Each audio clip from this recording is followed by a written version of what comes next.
ಶ್ರೀ ಹರಿವಾಯುಗುರುಭ್ಯೋ ನಮಃ. ಓಂ ವಂದೇ ವಿಷ್ಣುಂ ನಮಾಮಿ ಶ್ರಿಯಮಥ ಚ ಭುವಂ ಬ್ರಹ್ಮವಾಯೂ ಚ ವಂದೇ ಗಾಯತ್ರೀಂ ಭಾರತೀಂ ತಾಮಪಿ ಗರುಡಮನಂತಂ ಭಜೆ ರುದ್ರದೇವಂ ದೇವೀಂ ವಂದೇ ಸುಪರ್ಣೀಮಹಿಪತಿದಯಿತಾಂ ವಾರುಣೀಮಪ್ಯುಮಾಂ ತಾಂ ಇಂದ್ರಾದೀನ್ ಕಾಮಮುಖ್ಯಾನಪಿ ಸಕಲಸುರಾನ್ ತದ್ಗುರೂನ್ಮದ್ಗುರೂಂಶ್ಚ ಅಭ್ರಮಂ ಭಂಗರಹಿತಂ ಅಜಡಂ ವಿಮಲಂ ಸದಾ ಆನಂದತೀರ್ಥಮತುಲಂ ಭಜೆ ತಾಪತ್ರಯಾಪಹಂ. ಸಾಧಿತಾ ಕಿಲ ಸತ್ತತ್ವಂ ಬಾಧಿತಾ ಕಿಲ ದುರ್ಮತಂ ಬೋಧಿತಾ ಕಿಲ ಸನ್ಮಾರ್ಗಂ ಮಾಧವಾಖ್ಯಯತಿಂ ಭಜೆ. ಸಂಸ್ಥಾನ ರಕ್ಷಣೆ ಶೂರಾನ್ ಪ್ರಸನ್ನಾನ್ ರಾಘವಾರ್ಚನೆ ಪ್ರಣಮಾಮಿ ಗುರುನ್ ನಿತ್ಯಂ ಪ್ರಸನ್ನಶೂರಮಾಧವಾನ್. ಪ್ರಸನ್ನಶೂರಮಾಧವ ಕರಾಬ್ಜೋತ್ಥಾನ್ ಯತೀಶ್ವರಾನ್ ವೀರರಾಮರತಾನ್ ವಂದೇ ವಿದ್ಯಾಸಾಗರ ಮಾಧವಾನ್. ಪೃಥ್ವೀಮಂಡಲ ಮಧ್ಯಸ್ಥಾಃ ಪೂರ್ಣಬೋಧಮತಾನುಗಾಃ ವೈಷ್ಣವಾಃ ವಿಷ್ಣುಹೃದಯಾಃ ತಾನ್ ನಮಸ್ಯೆ ಗುರೂನ್ ಮಮ. ಆಪಾದಮೌಳಿಪರ್ಯಂತಂ ಗುರುಣಾಮಾಕೃತಿಂ ಸ್ಮರೇತ್ ತೇನ ವಿಘ್ನಾಃ ಪ್ರಣಶ್ಯಂತಿ ಸಿದ್ಧ್ಯಂತಿ ಚ ಮನೋರಥಾಃ. ಶ್ರೀ ಗುರುಭ್ಯೋ ನಮಃ. ಹರಿ ಓಂ. ಓಂ ವಿಶ್ವಂ ವಿಷ್ಣುರ್ವಷಟ್ಕಾರೋ ಭೂತಭವ್ಯಭವತ್ಪ್ರಭುಃ ಭೂತಕೃದ್ಭೂತಭೃದ್ಭಾವೋ ಭೂತಾತ್ಮ ಭೂತಭಾವನಃ. ಓಜಸ್ತೇಜೋದ್ಯುತಿಧರಃ ಪ್ರಕಾಶಾತ್ಮ ಪ್ರತಾಪನಃ. ರುದ್ಧಸ್ಪಷ್ಟಾಕ್ಷರೋ ಮಂತ್ರಶ್ಚಂದ್ರಾಂಶುರ್ಭಾಸ್ಕರದ್ಯುತಿಃ. ನಿನ್ನೆ ದಿನ ನಮ್ಮ ವಿಷ್ಣು ಸಹಸ್ರನಾಮ ಪಾಠದಲ್ಲಿ ಮಂತ್ರ ಎಂಬುವಂತಹ ಹೆಸರನ್ನು ಹೇಳಿಕೊಳ್ತಾ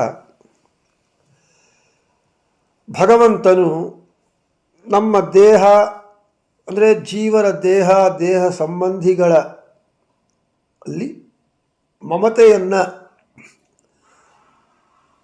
ನೀಡಿ ಅಭಿಮಾನವನ್ನು ನೀಡಿ ರಕ್ಷಿಸುತ್ತಾನೆ ಅಂತ ಹೇಳಿಕೊಂಡಿದ್ದೇವೆ. ಇವತ್ತು ಮಂತ್ರಾಂತರ್ಯಾಮಿತ್ವಾತ್ ಮಂತ್ರ, ವೇದ ಮಂತ್ರಗಳಿಗೆ ಅಂತರ್ಯಾಮಿಯಾಗಿದ್ದಾನೆ. ಆದ ಕಾರಣ ಭಗವಂತನಿಗೆ ಮಂತ್ರ ಅಂತ ಹೆಸರು. ವೇದ ಮಂತ್ರಗಳಲ್ಲಿ ಪ್ರತಿಪಾದ್ಯನಾಗಿದ್ದಾನೆ, ವೇದ ಮಂತ್ರಗಳಿಗೆ ಅಂತರ್ಯಾಮಿಯಾಗಿದ್ದಾನೆ. ಆದ ಕಾರಣ ಇನ್ನು ತ್ವಮ್ಮಿ ಮಂತ್ರಾಹ ಸಮಿದ್ದರ್ಭ ಪಾತ್ರಾಣಿ ಚ ಅಂತ ಭಾಗವತ ಹೇಳಿದರೆ, ಭಾಗವತ ತಾತ್ಪರ್ಯ ನಿರ್ಣಯದಲ್ಲಿ ಆಚಾರ್ಯರು ಮತ್ಸ್ಯ ಪುರಾಣದ ವಾಕ್ಯವನ್ನು ಸರ್ವಶಬ್ದಾಭಿಧೇಯತ್ವಂ ಸರ್ವಂತರ್ಯಾಮಕತ್ವತಃ ಅಂತ ಹೇಳ್ತಾ ಇದ್ದಾರೆ. ಅಂದರೆ ದಕ್ಷ ಪ್ರಜಾಪತಿ ಯಜ್ಞ ಮಾಡ್ತಾ ಇದ್ದ. ಆ ದಕ್ಷ ಪ್ರಜಾಪತಿ ಯಜ್ಞ ಮಾಡುವ ಸಂದರ್ಭದಲ್ಲಿ ಭಗವಂತ ಯಜ್ಞೇಶ್ವರನಾಗಿ ಪ್ರಾದುರ್ಭಾವ ಹೊಂದಿದ. ಆಗ ಆ ಯಜ್ಞೇಶ್ವರನನ್ನು ಬ್ರಾಹ್ಮಣರು ಸ್ತೋತ್ರ ಮಾಡ್ತಾ ಭಗವಂತನ ಮಂತ್ರಗಳಿಗೆ ಅಂತರ್ಯಾಮಿಯಾಗಿದ್ದಾನೆ ಎಂಬ ಅಭಿಪ್ರಾಯದಲ್ಲಿ ತ್ವಂಹಿ ಮಂತ್ರಾಹ, ನೀನೇ ಮಂತ್ರಗಳು ಎಂದು ಉಲ್ಲೇಖ ಮಾಡಿದ್ದಾರೆ. ನಾವಿಷ್ಟಕ್ಕೆ ಮುಂಚೆ ಹೇಳ್ಕೊಂಡ್ವಿ, ಭಗವಂತನಿಗೆ ಮಂತ್ರ ಅಂತ ಹೆಸರು ಯಾಕೆ ಅಂತ ಹೇಳಿದರೆ, ಭಗವಂತನು ಯಾರಾದರೆ ಅವನನ್ನು ಜಪ ಮಾಡ್ತಾರೆ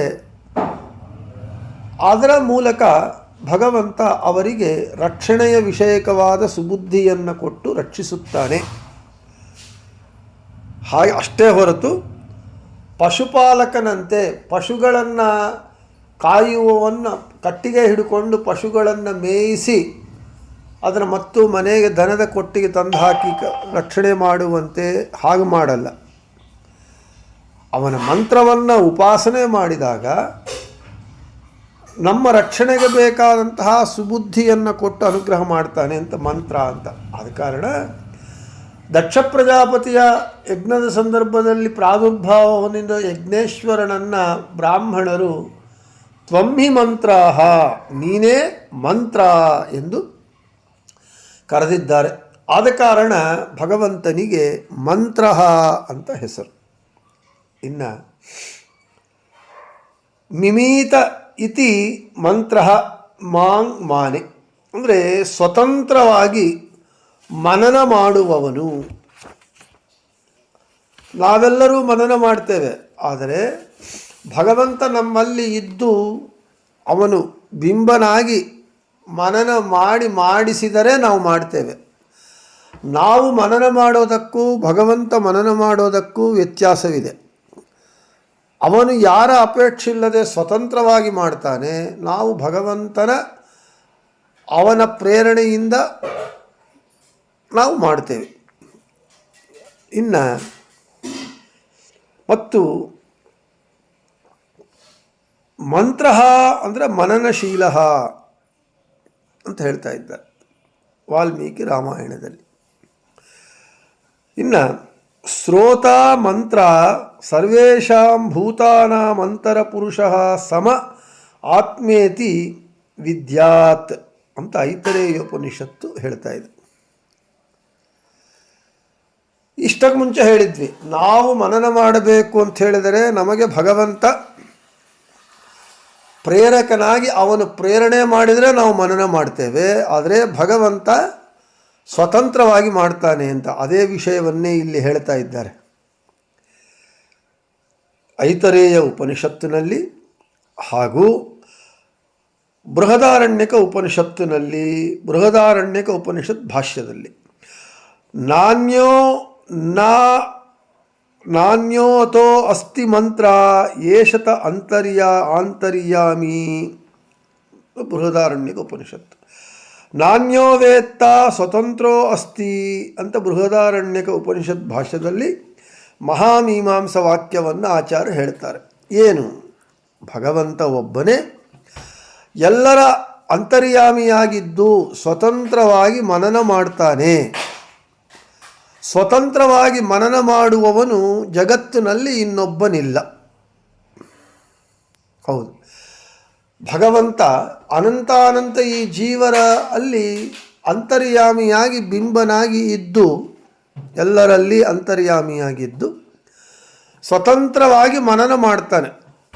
ಆದ ಕಾರಣ ಅವನಿಗೆ ಮಂತ್ರ ಅಂತ ಹೆಸರು. ಹಾಗೆ ಸ್ವತಂತ್ರವಾಗಿ ಮನನ ಮಾಡುವವನು ಜಗತ್ತಿನಲ್ಲಿ ಇನ್ಯಾರಾದರೂ ಇದ್ದಾರೇನು ಅಂದರೆ ಇನ್ಯಾರ್ಯಾರೂ ಇಲ್ಲ, ಭಗವಂತ ಬಿಟ್ಟು.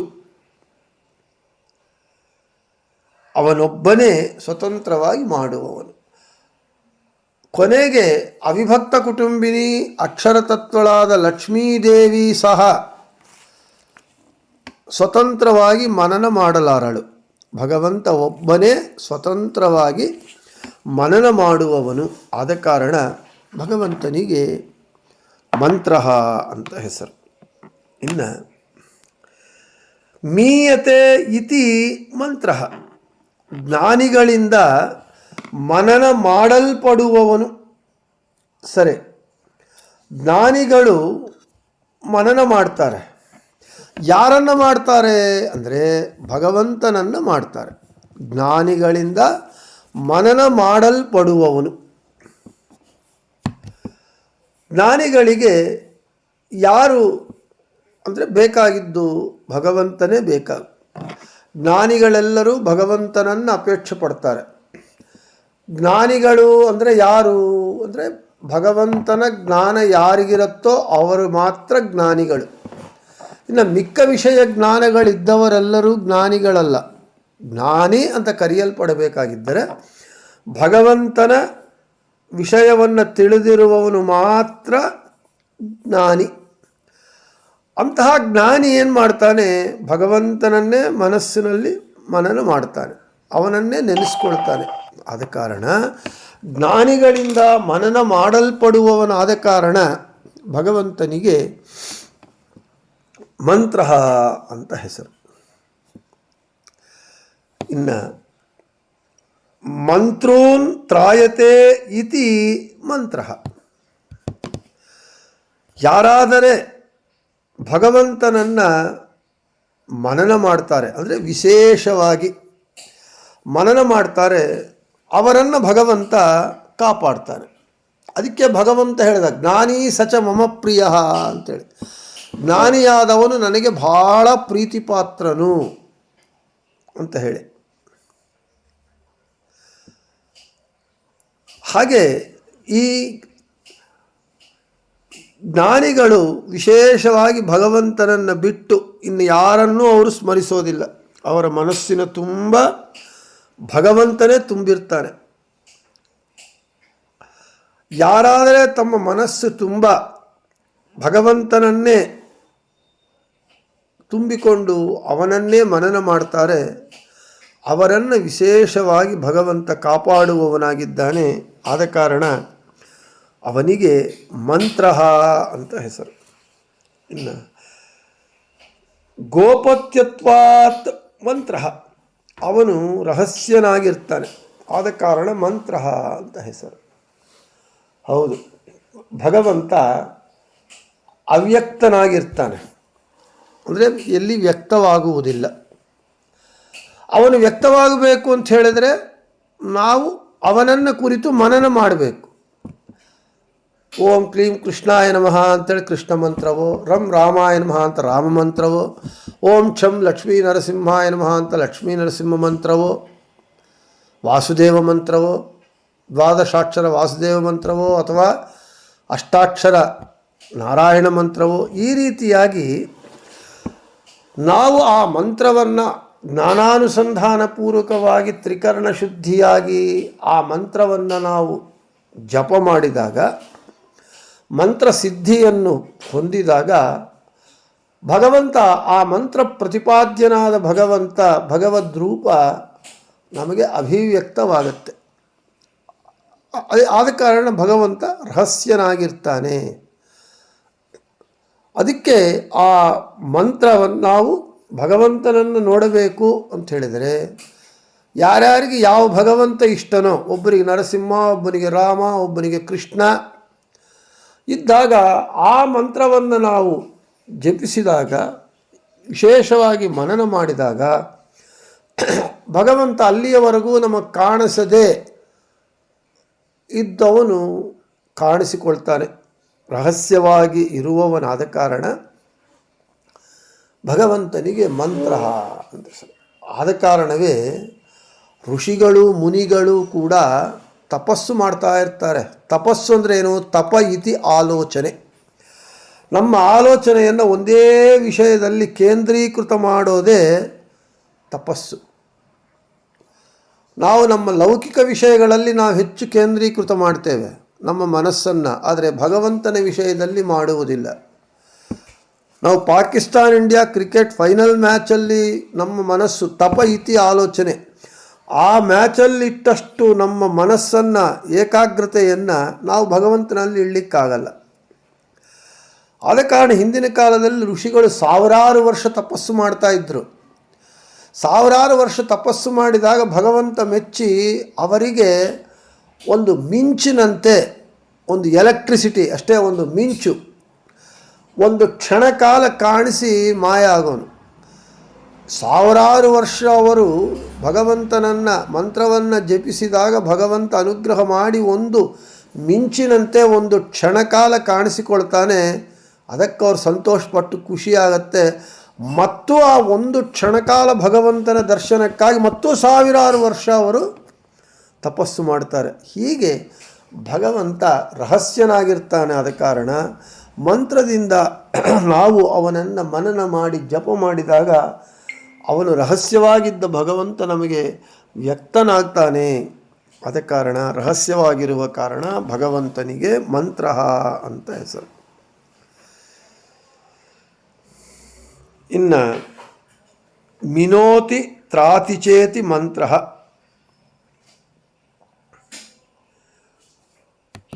ಇಲ್ಲಿ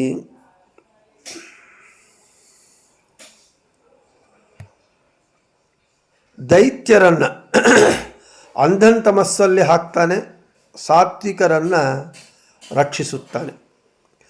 ಇದು ಭಗವಂತನ ವ್ಯಾಪಾರ.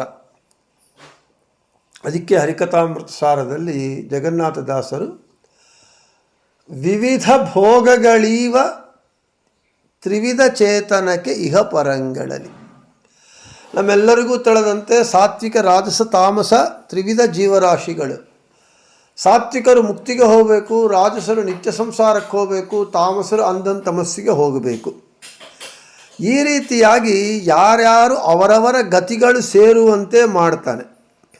ದೈತ್ಯರು ಅಂಧನ್ ತಮಸ್ಸಿನಲ್ಲಿ ಬೀಳುವಂತೆ ಮಾಡ್ತಾನೆ. ಸಾತ್ವಿಕ ಸಾಧನೆಯನ್ನು ಮಾಡಿಕೊಂಡು ಅವರು ಮುಕ್ತಿಗೆ ಹೋಗುವಂತೆ ಮಾಡ್ತಾನೆ. ಒಟ್ಟಾರೆ ಭಗವಂತನ ವ್ಯಾಪಾರ ದೈತ್ಯರನ್ನು ಅಂಧನ್ ತಮಸ್ಸಿನಲ್ಲಿ ಹಾಕಿ ಶಿಕ್ಷಿಸುವುದು, ಸಾತ್ವಿಕರನ್ನು ಮುಕ್ತಿಗೆ ಕಳಿಸಿ ರಕ್ಷಿಸುವುದು.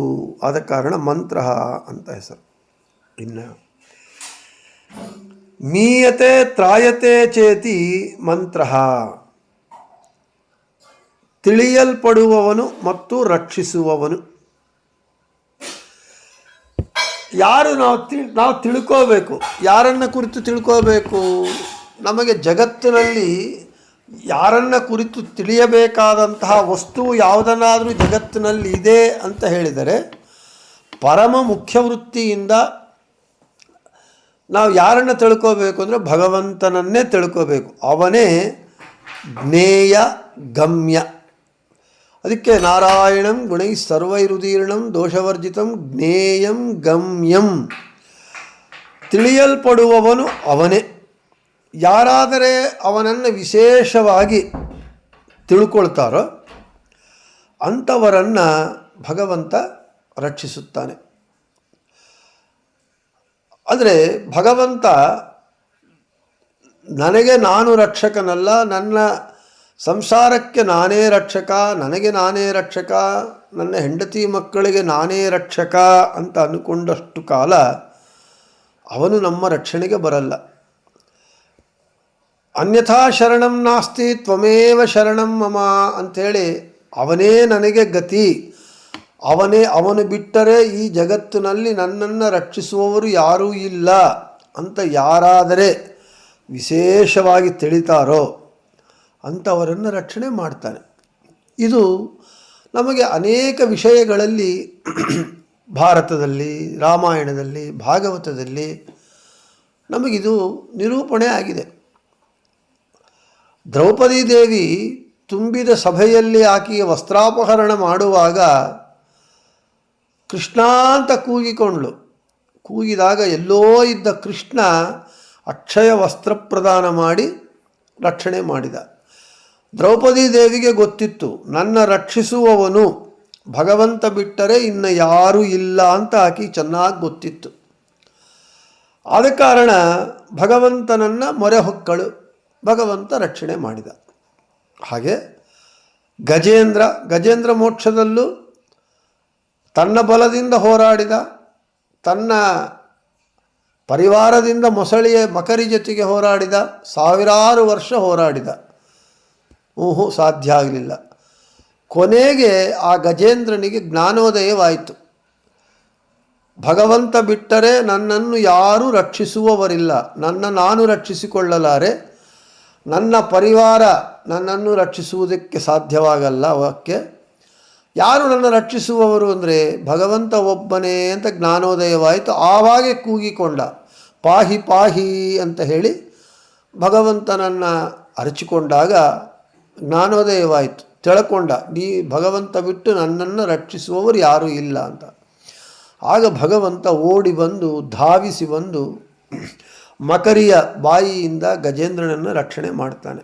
ಹೀಗೆ ಯಾರಾದರೆ ಭಗವಂತನನ್ನು ವಿಶೇಷವಾಗಿ ತಿಳಿದುಕೊಳ್ತಾರೋ, ಯಾರಾದರೆ ವಿಶೇಷವಾಗಿ ಭಗವಂತನಲ್ಲೇ ಮನಸ್ಸಿಟ್ಟು ಸದಾ ಮನನ ಮಾಡ್ತಾರೋ ಅಂಥವರನ್ನು ರಕ್ಷಿಸುತ್ತಾನೆ ಭಗವಂತ. ಆದ ಕಾರಣ ಅವನಿಗೆ ಮಂತ್ರ ಅಂತ ಹೆಸರು. ಇನ್ನು ಬೋಧ್ಯತ್ವಾತ್ ಮಂತ್ರ, ಮಂತ್ರದಿಂದ ಬೋಧ್ಯನಾಗಿರುವವನು. ಹೌದು, ಮಂತ್ರದಿಂದ ನಮಗೆ ಗುರುಗಳೇನು ಮಾಡ್ತಾರೆ? ಮಂತ್ರೋಪದೇಶ ಮಾಡ್ತಾರೆ. ನಮಗೆ ಭಗವಂತನನ್ನು, ಕೃಷ್ಣನನ್ನು ತಿಳ್ಕೋಬೇಕು, ಕೃಷ್ಣನನ್ನು ಕಾಣಬೇಕು ಅಂತ ಹೇಳಿದರೆ ಗುರುಗಳು ಕೃಷ್ಣ ಮಂತ್ರವನ್ನು ಉಪದೇಶ ಮಾಡ್ತಾರೆ. ರಾಮನನ್ನು ಕಾಣಬೇಕು ಅಂತ ಹೇಳಿದರೆ ರಾಮ ಮಂತ್ರ, ನರಸಿಂಹ ಮಂತ್ರ, ಈ ರೀತಿಯಾಗಿ ಮಂತ್ರದಿಂದ ಬೋಧ್ಯನಾಗ್ತಾನೆ, ಮಂತ್ರದಿಂದ ತಿಳಿಯಲ್ಪಡತಕ್ಕವನಾಗ್ತಾನೆ. ಆದ ಕಾರಣ ಭಗವಂತನಿಗೆ ಮಂತ್ರ ಅಂತ ಹೆಸರು. ಇನ್ನು ಮಂತ್ರ್ಯತೆ ಗುಪ್ತಂ ಭಾಷ್ಯತೆ ಇತಿ ಮಂತ್ರ, ರಹಸ್ಯವಾಗಿ ಹೇಳಲ್ಪಡುವವನು. ಇದೇನ್ರಿ, ಭಗವಂತನನ್ನು ನಾವು ರಹಸ್ಯವಾಗಿ ಯಾಕೆ ಅವನು ಹೇಳಲ್ಪಡಬೇಕು? ಏನು ಎಲ್ಲರಿಗೂ ಹೇಳಬಹುದಲ್ಲ, ರಹಸ್ಯವಾಗಿ ಯಾಕೆ ಹೇಳಬೇಕು ಅಂತ ಹೇಳಿದರೆ, ಅನಧಿಕಾರಿಗಳಿಗೆ, ಅಂದರೆ ಭಗವಂತನನ್ನು ಕುರಿತು ಜ್ಞಾನ ಪಡೆಯುವ ಅಧಿಕಾರಿ ಇಲ್ಲದೇ ಇರುವ ಅನಧಿಕಾರಿಗಳಿಗೆ ಭಗವಂತನ ಯಥಾರ್ಥವಾದ ಜ್ಞಾನ ಅವರಿಗೆ ಬರಬಾರದು ಅಂತ ಪುರಾಣಾದಿಗಳಲ್ಲಿ ಭಗವಂತನನ್ನು ರಹಸ್ಯವಾಗಿ ಭಗವಂತ ಹೇಳಲ್ಪಟ್ಟಿದ್ದಾನೆ. ಉದಾಹರಣೆಗೆ ರಾಮ ಮನುಷ್ಯನಾಗಿ ಅವತಾರ ಮಾಡಿ, ಭಗವಂತ ರಾಮನ ಹೆಸರಿನಲ್ಲಿ ಮನುಷ್ಯನಾಗಿ ಅವತಾರ ಮಾಡಿದ. ರಾಮ ಎಲ್ಲೂ ನಾನು ಭಗವಂತ ಅಂತ ತಾನು ಪ್ರಕಟ ಮಾಡಿಕೊಳ್ಳಲೇ ಇಲ್ಲ. ತನ್ನ ಅವತಾರದಿಂದ ತನ್ನ ಅವತಾರ ಸಮಾಪ್ತಿಯವರೆಗೂ ಒಬ್ಬ ಮನುಷ್ಯನು ಹೇಗಿರಬೇಕೋ ಹಾಗೇ ಇದ್ದು ತನ್ನ ತಾನು ಮನುಷ್ಯನಾಗಿ ಪ್ರಕಟ ಮಾಡಿಕೊಂಡನೇ ಹೊರತು ಎಲ್ಲಿ ಕೂಡ ತಾನು ಭಗವಂತ ಅಂತ ಪ್ರಕಟ ಮಾಡಿಕೊಂಡಿಲ್ಲ. ಯಾಕೆ ಅಂದರೆ, ರಾಮ ಭಗವಂತನಲ್ಲ, ನಮ್ಮಂತಹ ಒಂದು ಸಾಮಾನ್ಯ ಮನುಷ್ಯ ಎಂಬುವಂತಹ ಅಜ್ಞಾನ ತಾಮಸರಿಗೆ ಬರಬೇಕು. ಅದು ಅವರು ಅನಧಿಕಾರಿಗಳು. ಇಷ್ಟ ಮುಂಚೆ ಹೇಳಿಕೊಡು, ಸುರಾಣಕರು ಎಂಬ ರಾಕ್ಷಸರು ಮುಕ್ತಿಯೋಗ್ಯರಲ್ಲ, ಮುಕ್ತಿ ಅಯೋಗ್ಯರು. ಅವರಿಗೆ ರಾಮ ಭಗವಂತನಲ್ಲ ಎಂಬ ಅಜ್ಞಾನವೇ ಇರಬೇಕು. ಅವರಿಗೆ ರಾಮ ಭಗವಂತ ಎಂಬ ಜ್ಞಾನ ಬರಬಾರದು. ಆದ ಕಾರಣ ಅನಧಿಕಾರಿಗಳಿಗೆ ಭಗವಂತನ ಸ್ವರೂಪ ಯಥಾರ್ಥವಾಗಿ ತಿಳಿಯಬಾರದು ಎಂದು ಪುರಾಣಾದಿಗಳಲ್ಲಿ ಭಗವಂತ ರಹಸ್ಯವಾಗಿ ಹೇಳಲ್ಪಟ್ಟಿದ್ದಾನೆ.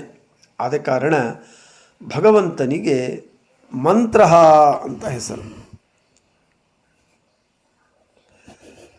ಇಲ್ಲಿ ಜಿಜ್ಞಾಸೆ, ಉಪಾಸನೆಯು ಅವಿದ್ಯಮಾನ ವಿಷಯಕ ಎಂದು ಕೆಲವರು ಹೇಳ್ತಾರೆ. ಪರಮಾತ್ಮನ ಉಪಾಸನೆ ಯಥಾರ್ಥವಾಗಿ ಬೇಕಾಗಿಲ್ಲ, ಉಪಾಸನೆ ಅವಿದ್ಯಮಾನ ವಿಷಯ ಅಂತ ಹೇಳಿದರೆ ಅಲ್ಲ. ಇಲ್ಲಿ ಪರಮಾತ್ಮನ ಉಪಾಸನೆಯು ಯಥಾರ್ಥವಾಗಿಯೇ ಇರಬೇಕು. ಯಾಕೆ ಅಂತ ಹೇಳಿದರೆ, ನಾವು ಒಂದು ಮಂತ್ರವನ್ನು ಉಚ್ಚಾರಣೆ ಮಾಡುವಾಗ ಸ್ವರವರ್ಣ ವ್ಯತ್ಯಾಸದಿಂದ ಅನರ್ಥವಾಗತ್ತೆ. ಇಂದ್ರನನ್ನು ಕೊಲ್ಲುವ ಮಗ ಬೇಕು ಅಂತ ಹೇಳುವ ಮಂತ್ರದಲ್ಲಿ ಸ್ವರ ವ್ಯತ್ಯಾಸವಾಗಿ ಇಂದ್ರನ ಕೊಲ್ಲಬೇಕಾದ ಮಗ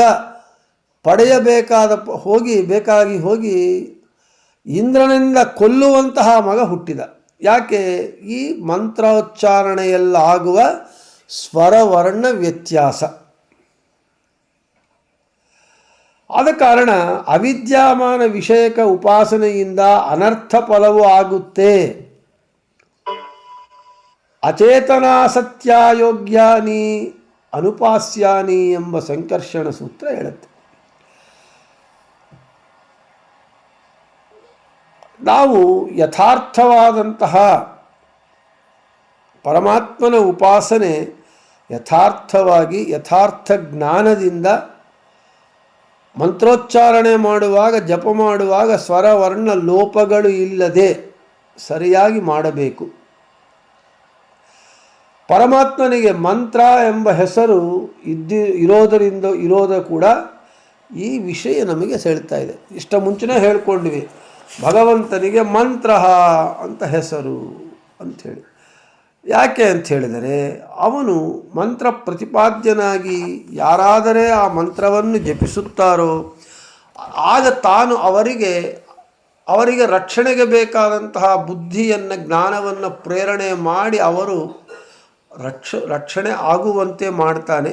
ಆದ ಕಾರಣ ನಮಗೆ ಭಗವಂತನ ಯಥಾರ್ಥ ಜ್ಞಾನದಿಂದಲೇ ನಮಗೆ ಉಪಾಸನೆ ಆಗಬೇಕು. ಸರಿಯಾದ ಜ್ಞಾನ ಇಲ್ಲದೆ ಮಾಡಿದರೆ ಅದು ಅನರ್ಥಕ್ಕೆ ಕಾರಣವಾಗತ್ತೆ ಅಂತ ಹೇಳ್ತಾ, ಇನ್ನು ಬೃಹತಿ ಸಹಸ್ರದ ಪ್ರಕಾರ ಮಂತ್ರ ಅಂದರೆ ಓಂ ಮಂತ್ರಾಯ ನಮಃ. ಓಂ ಅಧಿವರ್ಧದಿಂದ್ರೇ ವರ್ಧಾದ್ಯಂ ಯಜ್ಞೌತ ಸೋಮ ಇಂದ್ರಂ ವರ್ಧಾತ್ ಬ್ರಹ್ಮಗಿರ ಉಕ್ತಾಚ ಮನ್ಮ ವರ್ಧಾಹೈನಮುಷಸೋ ಯಾಮನ್. ಉಷಃಕಾಲದ ಯಾಮನ್ ಕಳೆಯುವಿಕೆಯಲ್ಲಿ ಅಂದರೆ ಪ್ರಾತಃ ಕಾಲದಲ್ಲಿ ವರ್ಧತೆ ಪ್ರಕಾಶಿಸುತ್ತಾನೆ. ಸೋಮವು ಯಾವ ಇಂದ್ರನನ್ನು ಅಧಿವರ್ಧಾತ್ ಅಧಿಕವಾಗಿ ಬೆಳೆಸಿತೋ,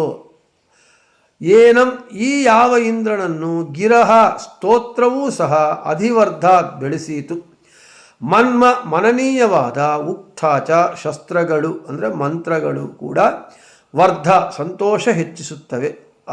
ಆಶ್ಚರ್ಯವು ಅಂದರೆ ಭಗವಂತನ ಮಹಿಮೆ ಸೂರ್ಯೋದಯದಿಂದ ಹಿಡಿದು ಇನ್ನೂ ಸುಸ್ಪಷ್ಟ.